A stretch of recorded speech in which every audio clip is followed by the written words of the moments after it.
Hi everyone. So the topic that we are going to start today is tetanus. This is the fourth lecture of our bacterial infection series of oral pathology. Let's get started. Tetanus is a bacterial infection. ये majorly कौन cause कर रहा है? Clostridium टेटनाई. Clostridium टेटनाई एक exotoxin produce करता है जिसके कारण टेटनस देखने को मिलता है. Talking about the microbiology of Clostridium टेटनाई, ये एक ग्राम पॉजिटिव बैक्टीरिया है, एनारोबिक है ये. ऑलवेज रिमेंबर कि जो हमारा क्लॉस्ट्रीडियम टेटनाई का बैक्टीरिया है, ये क्या जनरेट करता है? Severe muscle spasm. बहुत ज़्यादा सीवियरली हमारा जो मसल है उसमें पेन देखने को मिलेगी. सो क्लॉस्ट्रीडियम टेटनाई कहाँ कहाँ मिल सकता है? इनसाइड ह्यूमन बॉडी में, गैस्ट्रोइंटेस्टाइनल ट्रैक्ट इन एनिमल्स जैसे कि cows, buffaloes and most importantly soil में देखने को मिलता है. अब हम बात करेंगे कि कौन कौन से एरियाज में या कौन कौन सी कंडीशंस में हमें क्लॉस्ट्रीडियम टेटनाई देखने को मिलेगा. So basically Clostridium टेटनाई warmer areas को प्रेफर करता है जहाँ पे सॉइल कल्टीवेशन हो रही है, फार्मिंग हो रही है वहाँ पे, बिकॉज हमने बात करी थी कि जो सॉइल है उसमें हमारे पास सी टेटनाई देखने को ज़्यादा मिलता है. Then it occurs more in males as compared to females. अब क्या क्या कंडीशंस होंगी जिससे हमारा सी टेटनाई का बैक्टीरिया अंदर जा सकता है बॉडी में? Any condition such as abrasion होगी, लेसरेशन होगी, एनी सॉर्ट ऑफ बर्न्स, उसके बाद फ्रॉस्ट बाइट होगी, ये सारी कंडीशंस में. And during any sort of surgical procedure, abortion या childbirth. All these conditions favor the entry of Clostridium tetani. Now talking about the etiological factors of Clostridium tetani, सबसे पहले आ जाता है इंट्रामस्कुलर इंजेक्शन के दौरान. उसके बाद आ जाएगा सर्जिकल वुंड्स. अगर कोई ओपन वुंड होगा तब ज़्यादा चांसेस है एंट्री के अगेन. देन अम्बिकल स्टम्प हो गया, बर्न्स हो गए या फिर any sort of open fracture अगर है. These all are the etiological factors of Clostridium tetani. So now the most important point, that is the pathogenesis. अब ये जो pathogenesis है हम इस diagram की help से समझेंगे. This is taken up from a video. I'll link the video in the description. So for better understanding, if you want to check out that video, you can check out that as well. सबसे पहले क्या होगा कि जो हमारे पास Clostridium tetani है ये produce करेगा एक पोटेंट टॉक्सिन जिसका नाम क्या है? टेटनोस्पाज्मिन. टेटनोस्पाज्मिन कौन प्रोड्यूस कर रहा है? क्लॉस्ट्रीडियम टेटनाई. अब ये जो हमारे पास टेटनोस्पाज्मिन है, टेटनस टॉक्सिन यहाँ पे लिखा हुआ है, दिस इज द टेटनोस्पाज्मिन. ये जो टेटनोस्पाज्मिन है it binds to the motor nerve terminal and enters the axon. ये यहाँ पे हमारे पास motor nerve terminal, motor end plate जिसको हम कहते हैं, उस पे बाइंड करेगा और ये एक्सॉन के थ्रू हमारे पास ट्रैवल कर रहा होगा. और ये कैसे ट्रैवल करेगा? थ्रू रेट्रोग्रेड ट्रांसमिशन जो है ये हमारे पास आगे से आगे ट्रैवल कर रहा होगा. You can see this bluish circle.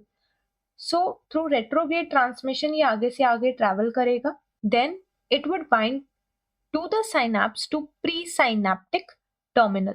यहाँ पे ये प्री साइनैप्टिक टर्मिनल जो है यहाँ पे ये बाइंड कर रहा होगा. इससे क्या होगा कि it blocks the release of GABA and glycine.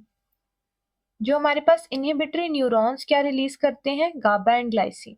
GABA and glycine हमेशा याद रखना क्या करेंगे? अननेसेसरी स्टिमुलेशन जितनी भी है उसको ये इनहिबिट करते हैं. और अगर टेटनस जो टॉक्सिन था हमारे पास, टेटनोस्पाज्मिन था, अगर ये हमारे ये गाबा और ग्लाइसिन को ही इनहिबिट कर देगा तो क्या होगा? अननेसेसरी स्टिमुलेशन हो ही जाएगी क्योंकि they were initially inhibiting all the unnecessary activity. अगर टेटनस टॉक्सिन हमारा एक्ट करेगा तो क्या करेगा? वो जितना भी गाबा ग्लाइसिन जो है उसको इनहिबिट कर देगा, जिससे क्या होगा? हमारे पास अननेसेसरी स्टिमुलेशन होगी. अननेसेसरी स्टिमुलेशन के कारण क्या देखने को मिलेगा हमें? रिजिडिटी और सीवियर मसल स्पाज्म हमें देखने को मिलेंगे. वंस अगेन हमारे पास टेटनोस्पाज्मिन था. टेटनोस्पाज्मिन हमारा मोटर एंड प्लेट में गया.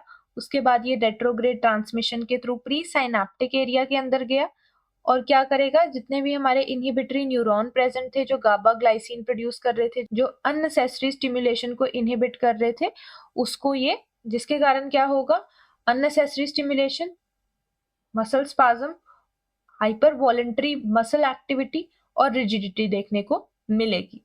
So the incubation period of Clostridium tetani ranges from 3 days to 4 weeks. So यहाँ पे भी यही है, अगर हमारे पास स्किन वूंड है, कोई भी लेसरेशन, अब्रेजन किसी भी कारण या फिर कोई भी और रीजन, जितने भी हमने एटियोलॉजिकल फैक्टर्स पढ़े हैं उनमें से कोई भी रीजन है, इससे क्या होगा, स्किन जो है वो एक्सपोज हो जाएगी, जिससे क्लॉस्ट्रीडियम टेटनाई जो है वो आराम से अंदर जा पाएगा. क्लॉस्ट्रीडियम टेटनाई सिक्रीट करेगा टेटनोस्पाज्मिन, रेट्रोग्रेड ट्रांसमिशन के थ्रू ये सीएनएस में ट्रैवल करेगा.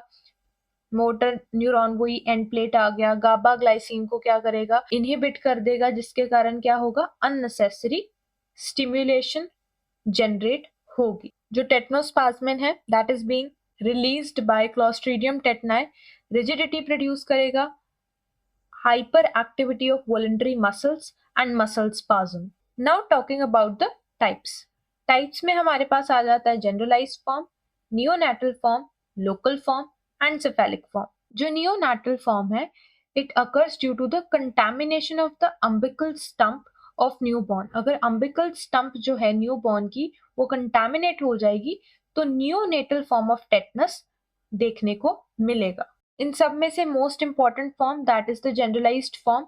जनरलाइज्ड फॉर्म में क्या होगा, टेम्पोरालिस मसल जो है उसका स्पाज्म होगा, या फिर जो मेसेटर मसल है उसमें स्पाज्म देखने को मिलेगा, जिसके कारण हमें लॉक जॉ देखने को मिल सकता है. टेम्पोरालिस मसल या मेसेटर मसल के स्पाज्म से लॉक जॉ अकर कर सकता है, या फिर inability to open the mouth can even occur. Clinical features of generalized tetanus के अंदर आ जाएगा that there would be stiffness in the neck, फिर back pain, shoulder pain, stiffness या muscle spasms हमें देखने को मिलेंगे, dysphagia देखने को मिलेगा, difficulty in swallowing होगी, then there would be impaired movement of chest and swallowing reflex would also be impaired. Stiffness can also be seen in the proximal limb muscles that are there, and laryngospasm भी हो सकता है.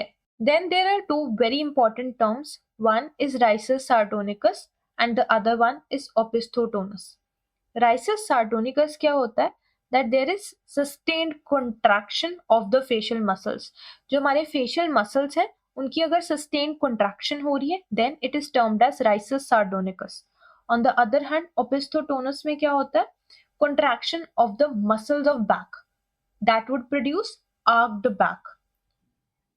Arched back हमें देखने को मिलती है in case of opisthotonus. Then comes the localized tetanus. Localized tetanus relatively uncommon होता है. इसमें क्या होगा कि जो मसल है नियर द वुंड्स उसमें हमें स्पाज्म देखने को मिल सकता है, but it is very rare.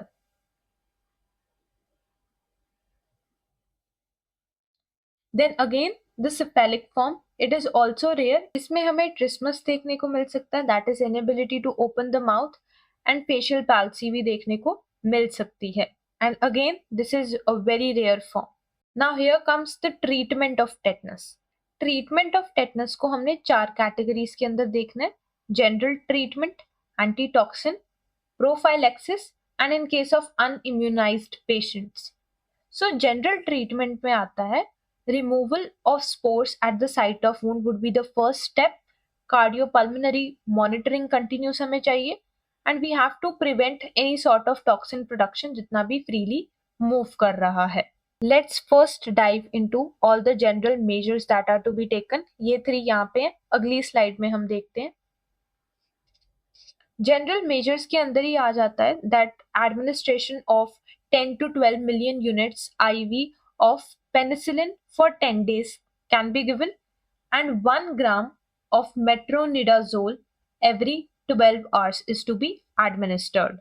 Antitoxin के अंदर we are going to give human tetanus immunoglobulin, that is TIG. Let's see antitoxin now. So जो हमारे पास human tetanus immunoglobulin है वो हमने 3000 to 6000 यूनिट्स देना है IM. recent studies it is suggested that 500 unit dose जो है वो भी sufficient होती है and it will also produce the same effect जो 3000 to 6000 units वाली कर रही थी. Again coming back to this slide, that is the prophylaxis. Wound को अच्छे से हमने साफ करना है. बूस्टर डोजेस ऑफ टेटनस भी हम एडमिनिस्टर कर सकते हैं. इट इज वेरी इंपॉर्टेंट, जैसे ही any sort of laceration abrasion कोई भी हमारे पास आए, we should always clean it up with an antiseptic available. Now the last point, that is in case of unimmunized individuals. In case of unimmunized individuals में हमने anti tetanus serum administer करेंगे, that would be 1500 units. And again TIG जो हमने पहले दिया 250 units. Anti-tetanus serum 1500 units, TIG 250 units in case of an unimmunized individual. Now talking about the active immunization. हमारा जो active immunization schedule है, इसके accordingly 3 doses during the first year of life ये बहुत essential है DPT वैक्सीन की, right? उसके बाद once the child starts going to school, booster doses बहुत एसेंशियल है.